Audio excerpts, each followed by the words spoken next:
Hello दोस्तों, कैसे हैं आप सब। उम्मीद है आप सब अच्छे होंगे। दोस्तों, सीटेट दिसंबर 2022 का फॉर्म फिलअप करने का डेट सामने आ चुका है। आइए देखते हैं इसमें क्या सब दिया गया है और फॉर्म फिलअप करने का क्या क्राइटेरिया है, इसमें कुछ चेंजेज देखने को मिलता है या नहीं। दोस्तों, ड्यूरेशन जो आपका है ऑनलाइन एप्लीकेशन का, वो 31 अक्टूबर से लेकर के 24 नवंबर तक का दिया गया है। मतलब इस बीच में आप अपना एप्लीकेशन फॉर्म फिलअप कर सकते हैं। Last date of submission of fee 25 November 2022। दोस्तों, जो फीस पेमेंट करने का लास्ट डेट है वो कब तक है, वो आपका 25 नवंबर के शाम के 3:30 बजे तक ख़त्म हो जाएगा।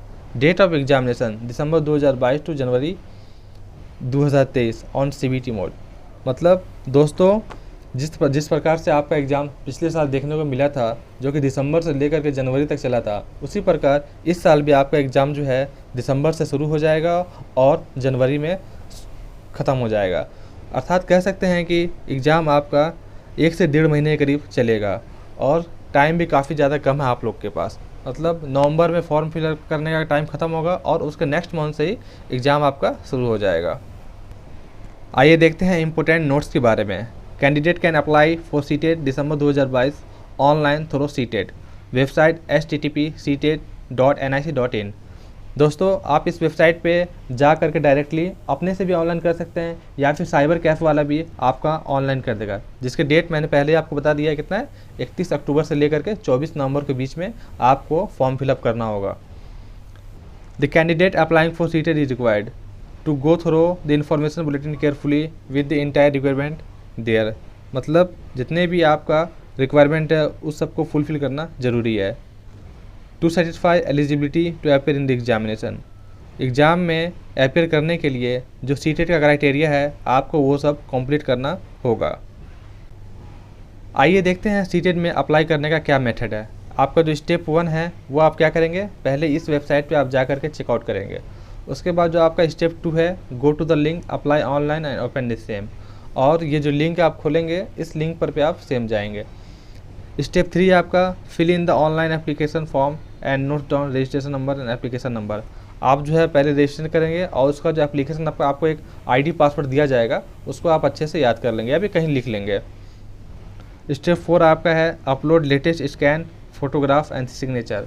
उसमें आपको एक फ़ोटो और एक सिग्नेचर अपलोड करने दिया जाता है। आप क्या करेंगे, एक जो है सादा पन्ना में आप अपने सिग्नेचर ले लेंगे और एक पासपोर्ट साइज़ फ़ोटो उसको भी स्कैन करके अपने लैपटॉप या मोबाइल में डाल लेंगे। उसके ज़रिए आप उसको उस पर अपलोड कर देंगे सीटेट के वेबसाइट पे। Step 5 pay examination fee by debit credit card and net banking. आप किसी भी प्रोसेस से आप उसको पेमेंट कर सकते हैं, जैसे कि आपके पास डेबिट कार्ड हो या फिर क्रेडिट कार्ड हो या फिर ऑनलाइन पेमेंट आप करते हैं गूगल पे, पेटीएम के थ्रू, तो आप उसके ज़रिए भी आप क्या कर सकते हैं, अपने फॉर्म का चार्ज उसे दे सकते हैं। The candidates must know that examination city of their choice will be allotted on the first come first serve basis only as per ability of capacity in the city of examination. दोस्तों, यहाँ पर एक चीज़ आप ध्यान रखने वाली बात है, the candidate must note that the examination city of their choice will be allotted on the first come first. मतलब कि अगर आप पहले जाएंगे, जितना पहले आप फॉर्म फिलअप करेंगे उतना ज़्यादा चांस है कि आपका जो एग्ज़ाम सेंटर है वो आपके करीब में होगा। मतलब कि अगर मान लीजिए आपका ज़िला दरभंगा है, तो आप चाहते हैं कि आपका एग्जामिनेशन सेंटर दरभंगा में ही पड़े, मुजफ्फरपुर या फिर समस्तीपुर कहीं और ज़िले में ना पड़े, तो आप क्या करेंगे, आप जितना जल्दी आप फॉर्म फिलअप करेंगे उतना ज़्यादा आपका चांस है कि आपका जो एग्जामिनेशन सेंटर है वो कहाँ होगा, वो आपके अपने होम टाउन या फिर करीब के ही शहर में हो जाएगा। चलिए आइए देखते हैं आगे। The candidates who complete the examination city of the choice as per ability in the particular city. मतलब अगर यही बात है कि अगर आपके सिटी में अवेलेबल रहेगा तो वहाँ पर आपको पहले अगर मिल जाएगा तो अच्छी बात है। The total capacity in a particular city will also be available on the portal.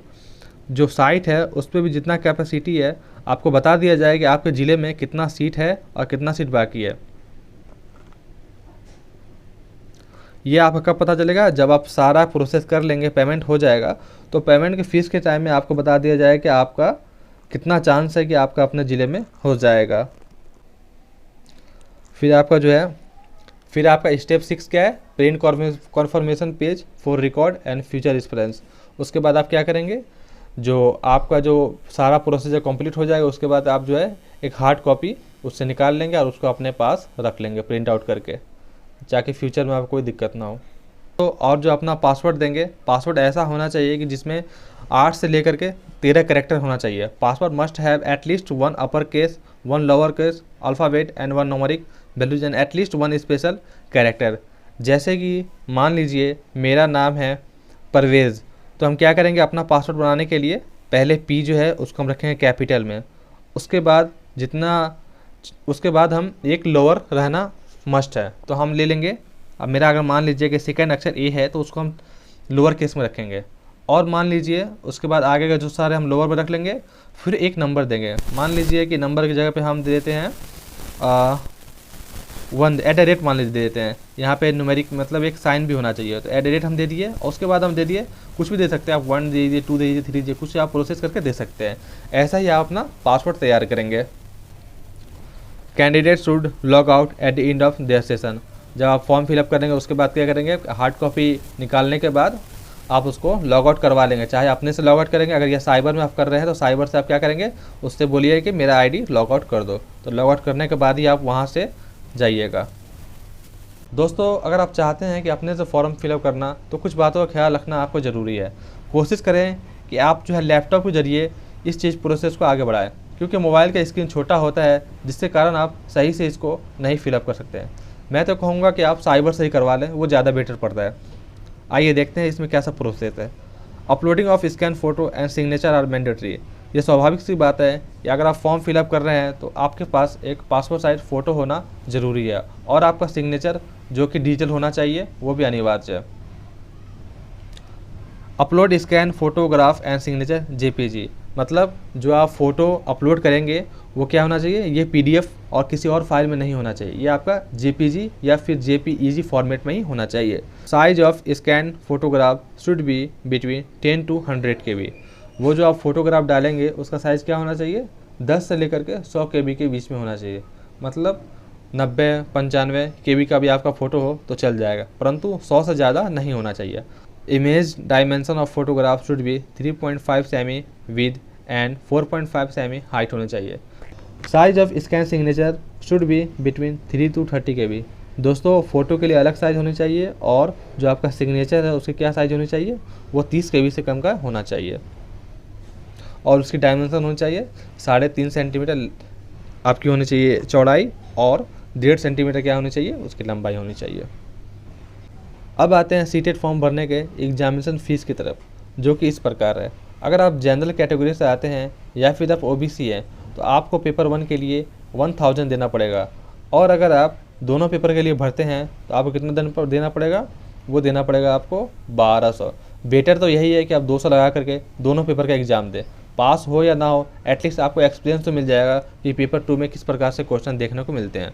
और अगर आप SC ST से आते हैं तो आपको कितना पड़ेगा, 500 रुपया पेपर 1 का और 600 रुपया पेपर 1 और 2 का, मतलब दोनों में आधे का डिफरेंस है। और दोस्तों पहले तो ऐसा नहीं था, लेकिन इस बार आपको GST भी अलग से पे करना पड़ेगा, मतलब आपका GST कहीं भी पीछा छोड़ने वाला नहीं है, आप इसके लिए भी तैयार रहिएगा। इतना इसके ऊपर से आपको GST भी अलग से पे करना पड़ेगा। और पेमेंट का तरीका तो आपको मैंने पहले ही बता चुका है कि आप डेबिट कार्ड, क्रेडिट कार्ड या फिर नेट बैंकिंग के जरिए आप अपना पेमेंट कर सकते हैं। Schedule and mode of examination. Date of examination, exam का डेट पहले के समान ही रहेगा, जो कि दिसंबर 2022 से लेकर के जनवरी 2023 तक चलेगा।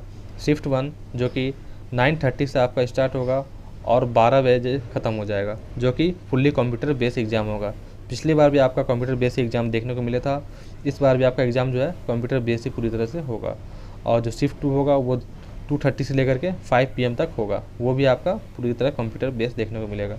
दोनों में समय आपको 2.5 घंटे का देखने का मिलता है, मतलब कि प्रत्येक क्वेश्चन में आपको 1 मिनट का समय देखने को मिल जाता है।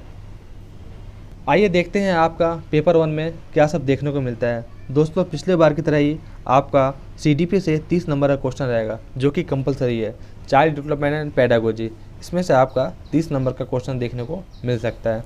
उसके बाद आता है लैंग्वेज 1 और उसके बाद लैंग्वेज 2। दोस्तों लैंग्वेज 1 में आप किसी को भी ले सकते हैं, परंतु दोनों सेम नहीं हो सकता है।